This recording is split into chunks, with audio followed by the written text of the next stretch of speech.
To take up a Republican-authored bill to end the current government shutdown. Most Democrats voting against the bill. They try to force the chamber to take up health care legislation, meaning they cannot get to that 60-vote threshold to pass it. Senators are expected to depart for the weekend. Negotiations remain at a standstill. That, of course, has impacts on federal workers and programs across the country, including here in Wisconsin.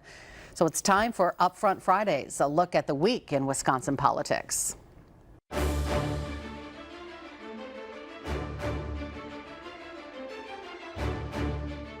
Matt Smith, executive producer and host of UpFront, as well as the political director for WISN in Milwaukee, joining us once again. Thanks for joining us, Matt. Let's begin with Robin Vos, the Assembly Speaker. You have him on the show this week. Did he have any comments about what's happening in Washington, D.C. right now? Yeah, so it's going to be fascinating to watch, Cammie. Depending on how long this shutdown continues, the impact that we're going to see in states like Wisconsin. We had the governor yesterday tell us that he's considering the possibility of executive action on certain items, potential funding for certain things if this shutdown continues. Speaker Vos told us, listen, the government needs to reopen. Assembly Republican leaders sent a letter to Congress urging this clean bill to pass without any provisions attached.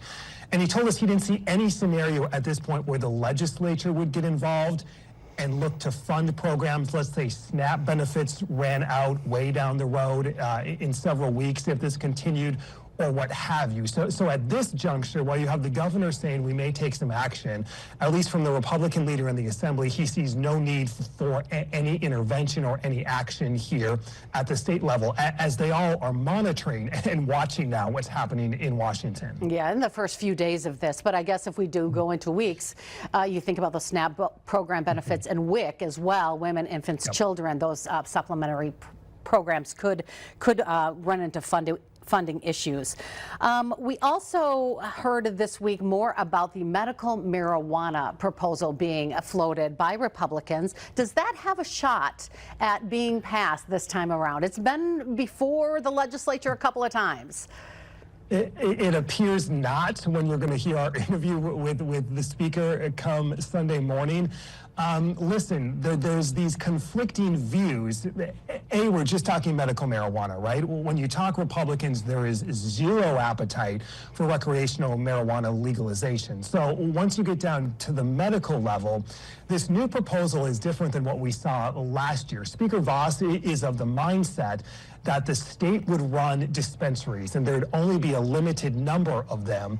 This proposal that was just introduced is a little more free market, a little more open. It would still be regulated by the state, but it would not be state-run dispensaries. So he seemed to indicate the support is not there. He said never say never, but it appears that this is going to be another uphill battle for Republicans to get it through not only the Assembly but the Senate, as this new version has now been introduced. Not to mention, the governor told us yesterday he would likely sign this version. So getting it through the chambers of the legislature, I think, is going to be the tallest task here, if it has any future at all. Let's talk about the race for governor, obviously changing minute by minute almost, it seems. On the Republican side, Tom Tiffany comes into the race, and then we have Bill Berrien dropping out. How is his departure being viewed in the Republican circles?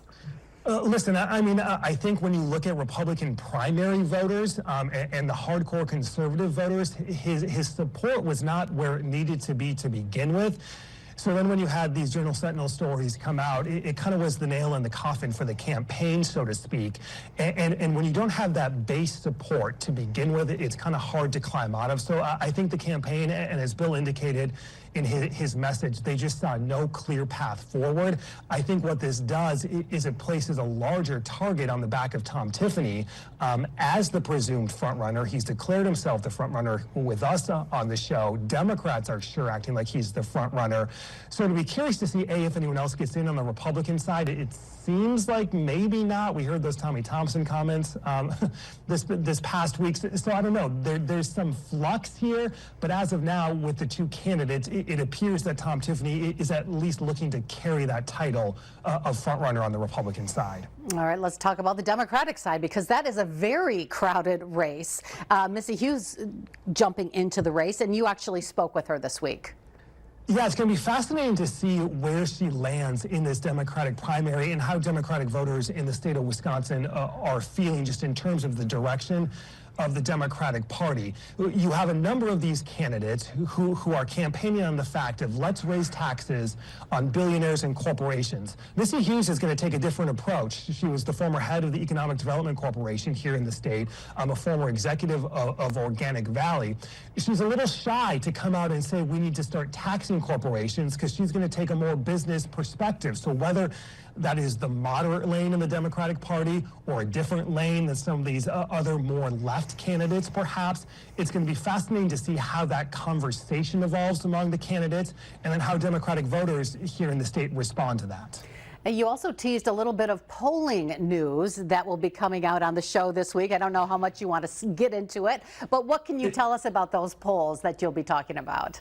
Here's what I'll say is it's fascinating, and a lot of people are going to be talking about it. We're going to unveil Sunday morning a new poll that is out, a Battleground Wisconsin poll. It is the first snapshot in the race for governor in terms of these primary races, what primary voters are thinking of candidates, of potential candidates, and where all of that stands. So those numbers will be unveiled Sunday morning, and I think it's going to have a lot of people, especially in the campaign world, talking as we sit here, not to mention 1 year out. So, like, take that with a grain of salt, right? We still have a long ways to go. We do have a long ways to go, but it will be an interesting look at where the race stands right now. Thank you, Matt. I appreciate you joining us once again today. Sounds good. Have a good weekend, Cami. You can see UpFront this and every Sunday morning, 10 a.m.